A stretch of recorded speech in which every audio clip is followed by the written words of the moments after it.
তাসলিমা নাসরিনের লেখা উপন্যাস শোধ, তৃতীয় পর্ব। সকালে হারুন নাস্তা না খেয়েই অফিসে চলে গেল। টিফিন নিল না। রূপন টিফিন বাক্স পড়ে রইল রান্নাঘরে। জিজ্ঞেস করেছিলাম, খাবে কি তাহলে? রা করেনি।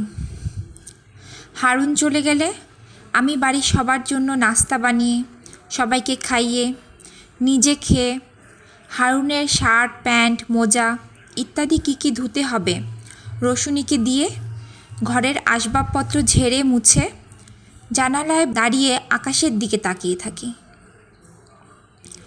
এক ধরনের অবসর জীবনযাপন করছি এ বাড়িতে।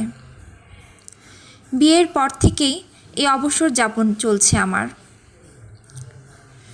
যদিও এখানে রান্নাবান্না, কাপড় ধোয়া, ঘর গোছানোর ব্যাপারগুলো দেখতে হয়, নিজের হাতে করতেও হয়, তবু এগুলোকে কখনো আমার সত্যিকার কাজ বলে মনে হয় না।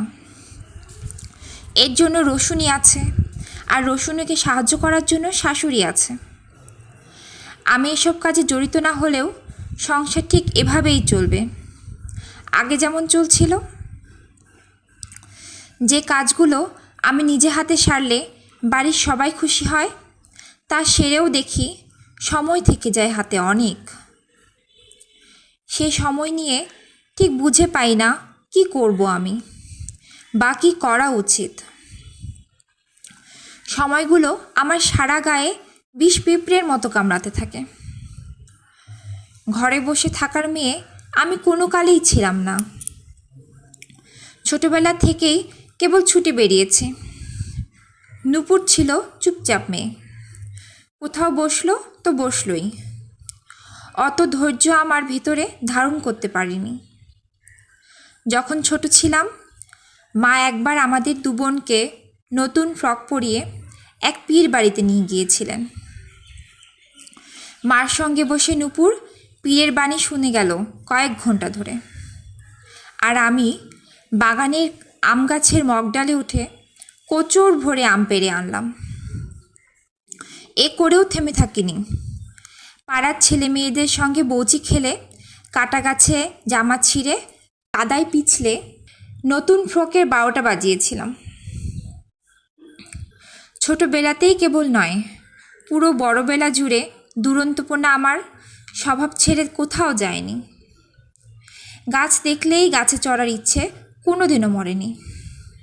পুকুর দেখলে সাঁতার কাটার ইচ্ছেও।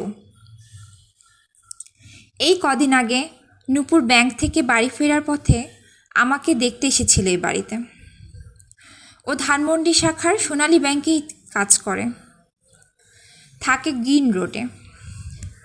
এ বাড়ি থেকে ওর অফিস আর ওর বাড়ি দুটোই একরকম ঢিল ছোড়া দূরত্বে। কিন্তু স্বামী নিয়ে আমার আলাদা সংসার নয় যেহেতু, আমাকে দেখতে আমার শ্বশুরবাড়ি আসতে ওর সংকোচ হয়। তা না হলে নূপুর 1.5 মাসে একবার মাত্র আসতো না। ও আমাকে বলল, তুই তো যেতে পারিস। আমার পক্ষে একা যাওয়া যে সম্ভব নয়। যদি আমার যেতে ইচ্ছে করে, তবে হারুনের অবসর হলে বা ইচ্ছে হলে আমাকে সে নূপুরের বাড়িতে নিয়ে যাবে। সে অপেক্ষায় আমার বসে থাকতে হয়। তা শুনে নূপুর হা হয়ে থাকে। ও দেখে গেছে আমি কেমন লক্ষ্মী বউ হয়ে শ্বশুরবাড়ি বসে আছি, কোথাও একা বেরোচ্ছি না। স্বামী দেবতাটির সঙ্গে রাত ছাড়া দেখা হচ্ছে না। এটি ওর মতন চুপচাপ মানুষকেও অবাক করেছে। ও কপালে চোখ তুলে জিজ্ঞেস করেছে, তাহলে কি করে দিন যাচ্ছে তোর? যাচ্ছে। কি করে যাচ্ছে তা আমি স্পষ্ট করে নূপুরকে কিছু বলি না। ও সম্ভবত অনুমান করে নেয় কি করে যাচ্ছে। নূপুর বয়সে আমার 2 বছরের বড় হলেও বন্ধুর মতো। ওর যখন 12 বছর বয়স, টাইফয়েড জ্বরে প্রায় মরে যাবার ব্যবস্থা হয়েছিল। বাবা মা দুজনেই শোকে অস্থির। এক মেয়ে চলে গেলে বাকি থাকবে আর একটি মেয়ে। পাড়ার শফি ডাক্তার বাবাকে বলেছিলেন, আপনার একটি ছেলে থাকলে দুঃখ কিছু কম হতো, সে বুঝি। আমার অল্প বয়স যদিও, অবাক হয়েছিলাম ডাক্তারের কথা শুনে। বাড়ির বড় মেয়ের অসুখ করেছে, সন্তানের আরোগ্যের জন্য ব্যাকুল হবেন বাবা মা, এ তো স্বাভাবিক। পুত্র সন্তান থাকলে কন্যার প্রতি বাবা মার আবেগ কিছু কম থাকে, এ আবার কেমন কথা? নূপুর শেষ অবধি বেঁচে উঠেছে। অসুখের কারণে পরীক্ষা দিতে পারিনি বলে 1 ক্লাস নিচে নামিয়ে দেওয়া হয়েছিল ওকে। এতে আমার অবশ্য আনন্দই হয়েছিল। ক্লাসে আমার সঙ্গী আরও একজন বেড়েছিল। বাবা কখনো ছেলের জন্য হাহাকার করেননি। ছেলে নেই বলে বাইরের কেউ হাপিত্যোষ করলে বাবা আমাকে দেখিয়ে বলতেন, এ হচ্ছে আমার ছেলে, ওকে দিয়েই আমার ছেলের কাজ হয়। বাড়িতে কারো অসুখ করলে আমি ডাক্তার এনেছি, ওষুধ কিনে এনেছি, এমনকি কাঁচা বাজারের ভিড় ঢুকে বাজার করেছি। নূপুরকে দেখে বাসু নামে পাড়ার এক ছেলে শীষ বাজাতো। নূপুর আমাকে কান্না কান্না গলায় বলেছিল বাসুর কথা। একদিন পাড়ার 6-7 জন আর আমার বয়সী ছেলে নিয়ে বাসুর বাড়িতে ঢুকে ওর বই খাতা ছিঁড়ে কলম পেন্সিল ভেঙে ওকে কটা কিল ঘুষি লাগিয়ে এসেছিলাম। অবশ্য সোজা বাড়িতে আসিনি, সুভাষদের বাড়িতে লুকিয়েছিলাম 2 ঘন্টা। বাসু এরপর আর শীষ বাজায়নি। বাসুর সঙ্গে নূপুরের ভালো বন্ধুত্বও হয়েছিল। ছোটবেলায় আমার একটা দল ছিল। দলে ছিল 7 জন ছেলে 2 জন মেয়ে। লাঠি, মার্বেল, ঘুড়ি, ক্রিকেট, ফুটবল, ব্যাডমিন্টন সব খেলতাম ওয়ারির মাঠে। আমি ছিলাম দলের নেতা। আমার সঙ্গে পেরে উঠত না আমার চেয়ে বয়সে 2-3 বছরের বড় এমন কোনো ছেলেও। সেই দুর্দান্ত দুরন্ত আমি খেলাধুলায় যেমন ভালো ছিলাম, লেখাপড়াতেও। ক্লাসে ভালো 5 জনের মধ্যে আমার নাম থাকত। বাবা প্রতি বছর আমার পরীক্ষার ফল দেখে খাঁচা ভরে সন্দেশ কিনে আনতেন। বাবা বলতেন, আমার ছেলের প্রয়োজন নেই, আমার এই মেয়েই জজ ব্যারিস্টার হবে, আমার মান রাখবে। পদার্থবিজ্ঞান জজ ব্যারিস্টার হবার পথ নয়, তবু বিশ্ববিদ্যালয়ে ঢুকে পদার্থবিজ্ঞান নিয়ে লেখাপড়া করতে চেয়েছিলাম। বাবা আপত্তি করেননি, বলেছিলেন ভালো বিষয়। হ্যাঁ, ভালো বিষয় বটে। চুলোর উপরে হাঁড়ি পাতিল রেখে কত ডিগ্রি কোণে রাখলে সেটি নড়চড় হবে, কী তাপে এবং চাপে ভাত সেদ্ধ হবে, সেই বিদ্যা প্রয়োগ করার জন্য পদার্থবিজ্ঞান ভালো বই মন্দ বিষয় নয়। বাবা বিশ্ববিদ্যালয়ে ডিগ্রি নিয়েছেন। 15 বছর বয়সে বিয়ে হয়ে যাবার কারণে মা কিন্তু স্কুলে ডিঙোতে পারেননি। কিন্তু মাও তার 2 সন্তান নিয়ে কখনো বিব্রত হননি। আত্মীয় পড়শিরা মাকে ডেকে চুক চুক দুঃখ করত। মাকে আড়ালে নিয়ে বলতো, বাচ্চা যে আর হবে না আপনার তা তো নয়, এবার যেমন তেমন করে একটা ছেলে হওয়ান, ছেলেই ভরসা। মা বলতেন, ছেলে ধুয়ে কি জল খাবো? ছেলে হলে কী লাভ বলুন? 13 বছর বয়সে সিগারেট ধরবে, 14 বছর বয়সে রাস্তায় দাঁড়িয়ে স্কুলের মেয়েদের দিকে তাকিয়ে শীষ দেবে, 15 বছর বয়সে মদ ধরবে, 16 বছর বয়সে কোমরে ছুরি রাখবে। আমার মেয়েই ভালো। মার মন্তব্যে ওরা চুপসে যেত। মা নিজে স্কুল না ডিঙোলেও আমাদের বড় হওয়ার পরামর্শ দিতেন সব সময়। বড় হওয়া মার ধারণা লেখাপড়া করলেই হয়। বলতেন, আমার জীবনে লেখাপড়া হয়নি বলে এখন ধর্মকর্ম করছি, এ হচ্ছে অবসরের কাজ। জীবনের শুরু থেকেই আমার অবসর জীবন চলছে। তোমাদের জীবন হবে অন্যরকম। লেখাপড়া না করতে পারার যে দুঃখ ছিল মার, আমাদের 2 বোনের বিশ্ববিদ্যালয় ডিঙানোতে মার সে দুঃখ লাঘব হয়েছে হয়তো। কিন্তু আমি বুঝি না, স্কুল না পাশ করা মার এবং বিদ্যালয়ে পাশ করা আমার মধ্যে পার্থক্য কোথায়? সংসারের ঘানি 2 জনকে একই রকম টানতে হচ্ছে। শ্বশুরবাড়িতে আসা তক দেখছি ছেলের বউ হওয়া মানেই সংসারের দায়িত্ব বুঝে নেওয়া। এই বাড়িতে ছেলের বউ আরও একজন আছে, রানু। রানু ম্যাট্রিক অবধি যায়নি, কিন্তু কী লাভ হয়েছে আমার পদার্থবিজ্ঞানে সর্বোচ্চ ডিগ্রি নিয়ে? যে কোনো অল্প শিক্ষিত অথবা অশিক্ষিত গৃহবধূর চেয়ে আমি কি বেশি যোগ্যতা রাখি সংসার কাজে? এই সংসারে রানুও যা, আমিও তা। বধূ, এই আমাদের পরিচয়। কে কত বেশি ক্লাস ডিঙিয়েছে শ্বশুরবাড়িতে তার হিসাব হয় না। আকাশের দিকে তাকিয়ে থাকতে থাকতে আমি লক্ষ্য করি চোখে জল জমছে আমার।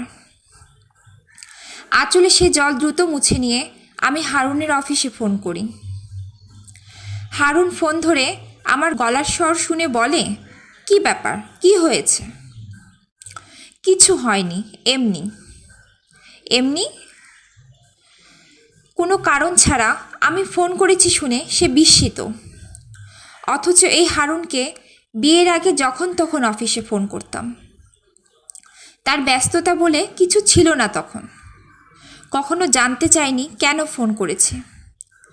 অফিসে বসেই ফোনে সে রাজ্যের গল্প করতো আমার সঙ্গে। আর এখন বেশ রুষ্ট কণ্ঠে, কারণ ছাড়া এভাবে অফিসে ফোন করো না তো। কত কাজ থাকে জানো না? জানি বটে, কত কাজ হারুনের। কাজ যেন হঠাৎ করে বড় বেশি বেড়ে গেছে। অথচ এসব কাজ অবলীলায় তুচ্ছ করেছে একসময়। আর এখন আমার জন্য একটি মুহূর্ত খরচ করাকেও তার অপচয় বলে মনে হয়। মানুষ কি করে এত পাল্টে যায়? আমি ফোন রেখে ভাবতে থাকি, জানি ভেবে কুল পাবো না। শাশুড়ি এসে আমার দাঁড়িয়ে থাকা দেখে বলেন, তোমার শ্বশুরের বাতের ব্যথাটাও এখনও কমছে না। শ্বশুরের বাতের ব্যথা না কমলে আমি কি করতে পারি? হারুন এলে তিনি নিজেই বলবেন যে তার বাবার বাতের ব্যথা কমছে না। হারুন ডাক্তারের কাছে নিয়ে যাবে, ব্যাস। মাথায় ঘোমটা তুলে দাঁড়িয়ে থাকি নতমুখে। শ্বশুরের বাতের ব্যথার খবর শোনার পর আমি অনুমান করি তিনি চাচ্ছেন আমার মুখখানা করুণ দেখাক। চাচ্ছেন দুশ্চিন্তায় যেন আমি দীর্ঘশ্বাস ফেলি। এ বাড়িতে কারো কোনো দুর্ঘটনা ঘটলে, কারো কোনো অসুখ হলে যদি শোক প্রকাশ না করি, আমি তাহলে কিসের যোগ্য বউ? বউ হলেই তো হয় না, যোগ্য হতে হয়। শাশুড়ি প্রায়ই বলেন, তার দাপুটে শাশুড়ি ভীষণ ভালোবাসতেন তাকে। তিনি যোগ্য বউ ছিলেন কি না তাই। কোনো কাজের লোক ছিল না, সব কাজ শাশুড়ি একা নিজের হাতে করতেন। এত কাজ করা মানুষটির কাজের প্রতি এত অনীহা কেন বুঝি না। বসে থেকে থেকে বিশাল শরীর বানিয়েছেন। ধপধপ শব্দ হয় হাঁটলে, মেঝে কাঁপে। শ্বশুরের বাতের ব্যথার কথা বলে তিনি থামলেন না, বললেন তার গা ম্যাজ ম্যাজ করে আজকাল প্রায়ই। রোশনীকে যে গা টেপার জন্য ডাকবেন তাও সম্ভব হচ্ছে না। রোশনী তার গা টিপলে বাড়ির কাজ করবে কে? আমি নিশ্চিত যে শাশুড়ির ইচ্ছে আমি তার গা টিপি, নয়তো রোশনী যে কাজগুলো করছে সে কাজের দায়িত্ব আমি নিয়ে রোশনীকে তার গা টিপতে পাঠাই। এ আর এমন কি, সোজা রান্নাঘরে গিয়ে মশলা বাটা থেকে রোশনীকে মুক্তি করি। এই ভালো, শাশুড়ির গা টেপার চেয়ে এই কাজ ভালোবেসি। গা যে আমি তার টিপিনি কখনো তা নয়। তিনি গা ম্যাজ ম্যাজের কথা বললে আমি নিজেই বলেছিলাম আমি টিপে দিচ্ছি। সে শখের গা টেপা শুরু করেছিলাম দুপুরবেলা, সন্ধে নামলে তবে মুক্তি পেয়েছি। গা তো নয়, যেন আস্ত একটা পাহাড়। হারুন রাতে খেতে গিয়ে নাক কুচকে যখন বলেছিল, তুমি রাঁধুনি নাকি আজ? বলেছিলাম, তোমার মার গা টিপে আজ আমার বেলা গেছে, রাধার সময় পাইনি। আমার কণ্ঠে ঝাঁজ ছিল খানিক। সে ঝাঁজ হারুনের ভালো লাগেনি। বলেছিল, যে মেয়ে রাধে সে মেয়ে চুলও বাঁধে শুনেছি। চুল বাঁধা আর গা টেপা এক কথা নয়। তুমি কি জানো যে আমার মা তোমারও মা? তোমার নিজের মায়ের গা ব্যথা হলে তুমি কি টিপে দাও না? আমার মার কখনো গা ব্যথা হয় না। গা ব্যথা হলে কি করবে? ব্যথার ওষুধ খাবেন। ওষুধে সব অসুখ ছাড়ে না। তা ঠিক। হাউনের কথা তখন না মানলেও আমি এখন মানি যে ওষুধে সব অসুখ সারে না। তা না হলে ওর দেওয়া প্যারাসিটামল আর মরিটন খেয়ে আমার মাথা ঘোরার বমি হওয়া বন্ধ হতো। হয় না। সখিনা কাপড় ধুচ্ছে। রান্না একাই আমাকে করতে হবে। হাঁটুতে থুতনি গুজে ফুলকপি কেটে আর কিছু শিম বেছে রানু চলে যায় ওর ঘরে। দুপুরে রান্নাঘরে ঢুকে যা হোক কিছু একটা করে বউ হওয়ার দায়িত্ব পালন করে ও। বাড়ির বড় বউয়ের দায়িত্ব বড়, ছোট বউয়ের দায়িত্ব অত নয়। এ রানু ভালো জানে। নাস্তা খেয়ে আরেক দফা ঘুমিয়ে দোলন ঢোকে রান্নাঘরে। রান্না কখন শেষ হবে? সুমাইয়ার খিদা পেয়েছে। সুমাইয়া যদি খিদেই কাটতে থাকে তাহলে দোলন নয়, শ্বশুর শাশুড়ি সবাই অখুশি হবেন আমার ওপর। চাপ বাড়িয়ে রান্না করি। কাউকে অখুশি করা আমার উচিত নয়। রান্না শেষ করে সুমাইয়াকে খেতে দিয়ে শ্বশুরের ঘরে ঢুকতে হয় বলে জিজ্ঞেস করতে হয় বলে যে বাতের ব্যথার জন্য ডাক্তার যে আপনাকে ওষুধ দিয়েছেন তা তিনি নিয়মিত খাচ্ছেন কিনা। যদিও জানি নিয়মিতই তিনি খাচ্ছেন। আরও জিজ্ঞেস করতে হয় দুপুরে খাওয়ার আগে এখন কিছু খাবেন কিনা, চা বা কফি। শাশুড়ির গাটি পার চলার মধ্যে খবর নিতে ঢুকতে হয় বলে জিজ্ঞেস করতে হয় বলে যে গা ম্যাচ কিছু কমছে কিনা। না, কিছু কমেনি। হাসান, হাবিব আর আনিস মিলে ভিসিআরে হিন্দি ছবি দেখছিল। ওদের বলি স্নান করে এসে খেয়ে নিতে। আজ কি খাবার রেঁধেছি? হাবিব জিজ্ঞেস করে। খাসির মাংস, ফুলকপির তরকারি, ডাল। চলবে? চলবে। রানু স্নান সেরে কুর্শি কাটা নিয়ে বসেছে আবার। ওকে জিজ্ঞেস করি, এত সেলাই শিখলে কোথায়? ও মুখ না তুলে বলে, আমি তো ভাই তোমার মতো এত লেখাপড়া করিনি, উল কুর্শি বোনাই শিখেছি। তা কার জন্য বুনছো এটি? কারো জন্য না, রানু বলে। কারো জন্য নয়, অথচ বুনছে। কেন বুনছে ও জানে না। কি বুনছে সম্ভবত তাও জানে না। বুঝি না, কুর্শি বোনায় এত আগ্রহ ওর। আসলেই কি খুব আগ্রহ, নাকি সময় কাটানো, অথবা জীবনের নানা রকম অপূর্ণতাকে একরকম লুকোনো? টেবিলে খাবার সাজিয়ে দিই। হাসান, হাবিব, আনিস আর শ্বশুরের খাওয়া শেষ হলে আমি, শাশুড়ি, দোলন আর রানু খেতে বসি।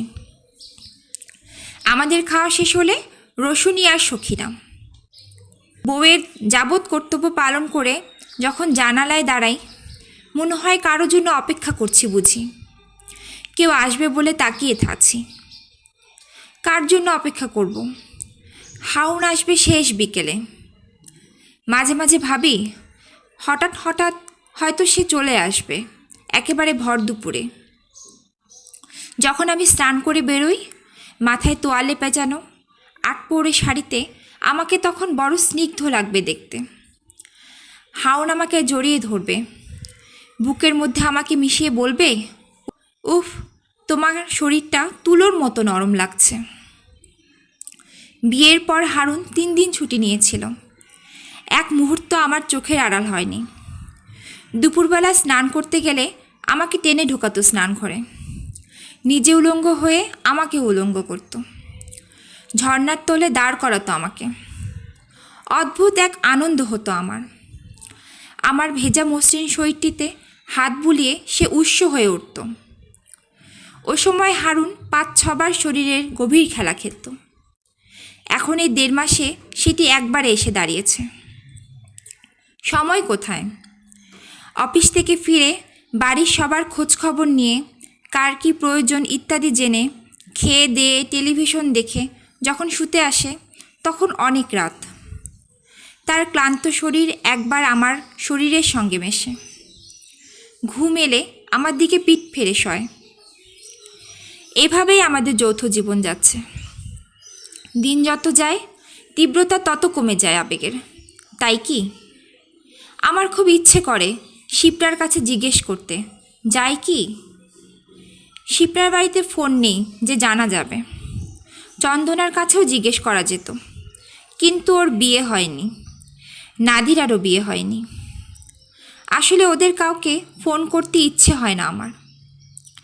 বিয়ের পরপর চন্দনা, আরজু, সুভাষ, নাদিরা এত ঘন ঘন ফোন করতো যে হারুন বলল, এ তোমার শ্বশুর বাড়ি, এ কথা জানো তো?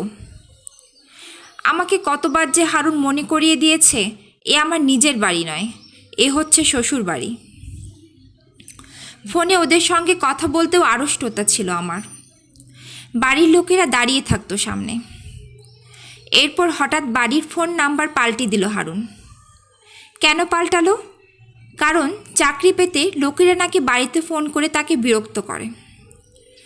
আমার কিন্তু মনে হয়েছে আমার বন্ধুরা যেন এ বাড়িতে আর ফোন না করে, সে কারণেই নতুন নাম্বার এনেছে সে। এবং এ নাম্বার আমাকে বুঝিয়ে দেয়া হয়েছে যে নতুন ফোন নাম্বার আমি যেন যাকে তাকে না দেই। কাউকে দেইনি নতুন নাম্বার।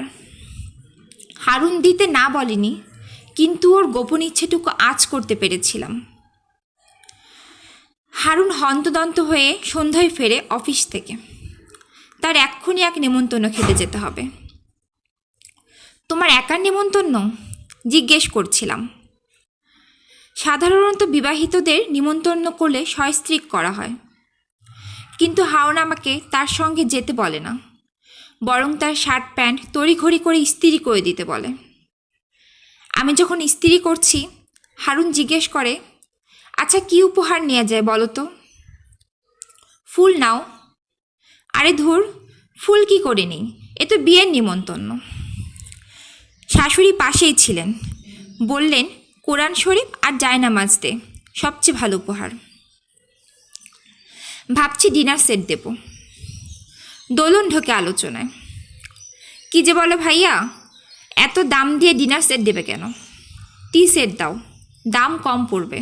আমি আর উপহার প্রসঙ্গে কথা বাড়াইনি। হারুন যা দেবে ঠিক করেছে সে তাই দেবে। আমাকে ডাক্তারের কাছে নেওয়া প্রসঙ্গে হারুনকে কিছু বলার সুযোগ পাই না। সেজেগুজে সুগন্ধি মেখে সে বেরিয়ে যায়। আমি তার চলে যাওয়ার দিকেই তাকিয়ে থাকি। ভাবি, এ কি সেই হারুন যে আমাকে ভালোবাসতো, যে আমাকে প্রায়ই তার বন্ধু শফিকের বাড়ি নিয়ে যেত? এ কি সেই হারুন যে রবীন্দ্রসঙ্গীত ভালোবাসতো, ফুল ভালোবাসতো? হারুন কি আসলেই ফুল ভালোবাসে? এ বাড়িতে একটি শুকিয়ে যাওয়া গোলাপও নেই। তাহলে অফিসে তার টেবিলের ফুলদানিতে যে তাজা গোলাপগুলো ছিল কেন ছিল? কাউকে দেখাতে? হারুন শিল্পকলায় গানের অনুষ্ঠানে কেন গিয়েছিল এ নিয়ে ভাবি আজকাল। পাত্রী নির্বাচন করতে কি? কোমলমতি মেয়েরা গান শুনতে যায়। কোনো একটি সুন্দরীর পিছু নিয়ে যদি বিয়ে অবধি করা যায়, নিশ্চিত হওয়া যায় এ মেয়ের গুণ আছে, গুণী মেয়েকে বিয়ে করার কৌশলী কি ছিল হারুনের? বিয়ের আগে হারুনকে আর এই হারুনকে আমি মিলাতে পারি না। যে বলতো বিকেল 5টায় সুইসের সামনে চলে এসো, বলেছিলাম সুইস কোথায়? সুইস চেনো না? বলো কি, ঢাকা শহরের মেয়ে হয়ে এ কথা বলা তোমাকে মানায় না। সেই হারুনকে এখন যদি বলি কিছু কিনতে যাব, বলবে একা যেও না, দোলন নয়তো হাবিবকে নিয়ে যাও। সঙ্গে যাবার প্রয়োজন কেন? বিয়ে হয়েছে বলে আমার? বিয়ে হয়েছে বলে কি আমি এখন অন্ধ, পথ চিনব না? বিয়ে হয়েছে বলে কি আমি এখন পঙ্গু, কারো কাঁধে আমার ভর দিয়ে হাঁটতে হবে? হারুনকে বলেছিলাম, আমি কি পথঘাট চিনি না? আমাকে একা বাইরে যেতে বারণ করছো কেন? কোথায় যেতে চাও? ওয়ারি যাব। ওয়ারি যাবে কেন? কেন মানে এমনি এমনি এমনি কেন যাবে? হাউনের কথায় যুক্তি ছিল বটে। ওয়ারিতে কোনো কাজ না থাকলে খামোখা ওয়ারি যাব কেন? এখন তুমি এ বাড়ির বউ, বাপের বাড়ি এত ঘন ঘন যাওয়া উচিত নয়। তোমার বাবা মাই অপছন্দ করবেন তোমার যাওয়া, ভাববেন নিশ্চয়ই তুমি এ বাড়িতে শান্তি পাচ্ছ না। বলছো কি? ওরা খুশি হবেন আমি গেলে। হাউন বলেছিল, বিরক্ত হয়েই বলেছিল, যাবেই যখন ঠিক আছে যেও, গাড়ি পাঠিয়ে দেব। দোলন অথবা মাকে সঙ্গে নিয়ে যেও, অথবা রাত অবধি অপেক্ষা করো, অফিস শেষ করে আমিই তোমাকে নিয়ে যাব।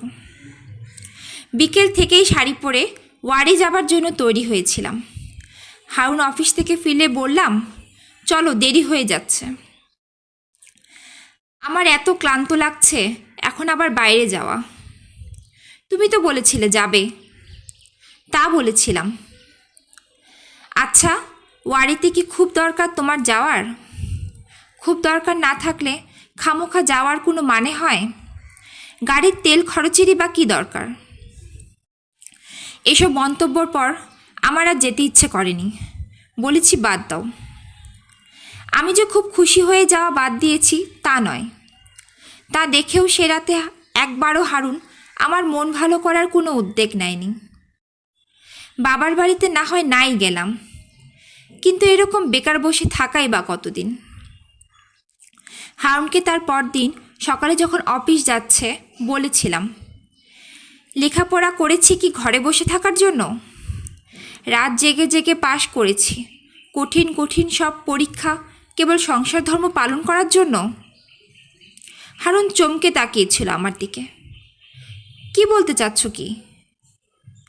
বলতে চাইছি একটা চাকরি করলে ভালো হতো। তুমি চাকরি করবে? হারুনের বিস্ময় কাটে না। কেন করব না? বলো কি, কি চাকরি করতে চাও? যে কোনো, যা জোটে। কীরকম শুনি? তোমার অফিসেই তো কত লোককে চাকরি দাও, আমাকে দেবে? মানে? মানে যে কি তা আমার বুঝিয়ে বলা হয় না তাকে। হারুন আবার প্রশ্ন করে, তুমি চাকরি করতে চাও কেন? চাকরি করব বলেই তো লেখাপড়া করেছি। লেখাপড়া জানা মানুষের কি ঘরে বসে থাকা উচিত? লোকে চাকরি করে টাকা কামানোর জন্য। আমার টাকায় কি তোমার হচ্ছে না? আমি হেসে উঠি। তা হবে না কেন? আমি তো সে কথা বলছি না, অভাবের কথা বলছি না, বলছি কাজের কথা। মাথাটাকে কাজে লাগানো উচিত। অলস মস্তিষ্ক শয়তানের কারখানা, জানোই তো। এ কথা শুনে হারুন আমার কোমর জড়িয়ে বিছানায় বসালো, নিজেও বসলো। চিবুক তুলে আমাকে তার দিকে ফিরিয়ে বলল, আমার বাবা মাকে দেখবে, আমার ভাই বোনদের দেখবে, ওদের ভালো মন্দ দেখার দায়িত্ব তো এখন তোমার। বাড়ির বড় বউ তুমি, তোমার উপর এরা সবাই ভরসা করে। এদের মন পেতে চেষ্টা করবে, বুঝলে? যদি এদের ভালোবাসা পাও, সে তোমারই জয়। এই সংসারকে তুমি আপন করে নিলে আমার কত ভালো লাগবে ভেবে দেখেছ? আমি ওর হাত থেকে আমার চিবুক সরিয়ে বলি, চাকরি করলে যে বাড়ির বউ হিসেবে যে দায়িত্ব, যে কর্তব্য তা পালন করব না তা তো বলছি না, সবই করব। কি করে করবে? সময় কি করে হবে তোমার বলো? আমাকে দেখছো না? সময় জোটে কোনো তাদের সঙ্গে বসার? তার উপর হুট করে বিয়ে করেছি। এখন কাজের বাইরে যে সময় বাঁচে তা তোমাকেই দেই। হাউন আমাকে বিছানায় শুয়ে দিয়ে নিজে পাশে শয়। কপাল থেকে চুল সরিয়ে দিতে দিতে নরম কণ্ঠে বলে, এ বাড়ি তো এখন তোমার, একে গুছিয়ে রাখবে, যত্ন করবে। এত কাজ আর বলছো সময় কাটে না? কাজ করতে চাইলে কি কাজের অভাব হয়?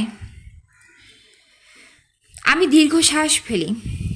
হারুন নিজেও দীর্ঘশ্বাস ফেলে, বলে, ঠিক আছে, যদি খুব বাইরে কোথাও যেতে ইচ্ছে করে, মার হাতে বাজার খরচার টাকা দিয়ে যাচ্ছি আজ, সঙ্গে আরও কিছু দেব। তুমি দোলনকে নিয়ে নিউ মার্কেট যেও, পছন্দ করে কিছু জিনিস কিনে এনো। ছোট বাচ্চাকে যেমন লজেন্স ধরিয়ে দিয়ে কান্না থামাতে হয়।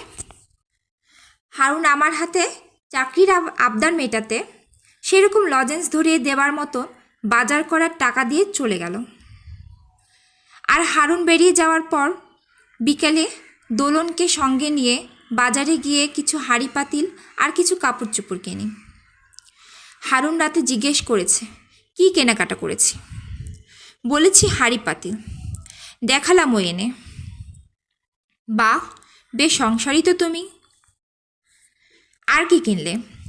শ্বশুরের জন্য পাজামা পাঞ্জাবি, শাশুড়ির জন্য শাড়ি, দোলনের জন্য শাড়ি, রানুর জন্যও একটি, হাবিবের জন্য জুতো, সুমাইয়ার জামা, আর আর তোমার জন্য একটা ফতুয়া, আর হাসান আর আনিসের জন্য দুটো শার্ট, আর আর কিছু না। হারুন আমার গালে দুটো চুমু খেয়ে বলে, বাহ, এই তো আমার লক্ষ্মী বউ। এত লক্ষ্মী বউ আর কার আছে? কে বলে আমি ঠকেছি? কেউ কি বলেছিল ঠকেছ? আমি জিজ্ঞেস করি। হারুন হেসে বলে, না, মোটেও না। কার ঘাড়ে দুটো মাথা যে বলবে? তাহলে ঠকার প্রসঙ্গ উঠছে কেন? হারুন না বললেও আমার ধারণা হয় হারুন নিজেই নিজেকে এই প্রশ্ন করেছে। ভেবেছিলাম হারুন জানতে চাইবে আমার জন্য কিছু কিনেছি কিনা। কিনিনি বললে হারুন রাগ করবে, আমাকে নিয়ে সেই রাতেই নিউ মার্কেট যাবে, আমার জন্য অন্তত একটি শাড়ি হলেও কিনবে। হারুন গালে চুমু খেয়েছে আমার, ওই চুমুতে আমি গন্ধ পাই তার ভালোবাসার। আমার জন্য নয়, তার পরিবারের আর সবার জন্য। আমার আশঙ্কা হয় হারুন আমাকে যতটা ভালোবাসে তার চেয়ে বেশি ভালোবাসে তার মা বাবাকে, হাসান হাবিবকে, দোলনকে, দোদনের স্বামীকে। খুব শুষ্ক এক অপমানবোধ আমার ভেতরে চুপচাপ বসে থাকে। হারুন সে রাতে আমাকে খুলে মেলে আদর করে, খুব গভীর আদর। সে রাতে তার বিষম উচ্ছ্বাস ছিল আমাকে নিয়ে। সময় কাটাবার সব ব্যবস্থা হারুন আমাকে করে দিয়েছে। এ বাড়ির মানুষ নিয়ে আমার বাকি জীবন কাটাতে হবে। এদের সুখে আমাকে সুখী হতে হবে, এদের দুঃখে দুঃখী। এদের প্রয়োজনে আমাকে কাছে থাকতে হবে, অপ্রয়োজনে দূরে। এবারের প্রতিটি প্রাণীর বিশ্বস্ত সঙ্গী হতে হবে আমাকে। আমি এখন যত না ঝুমুর, তার চেয়ে বেশি হারুনের বউ, হাবিব, হাসান, দোলনের ভাবি, শ্বশুর শাশুড়ির বৌমা।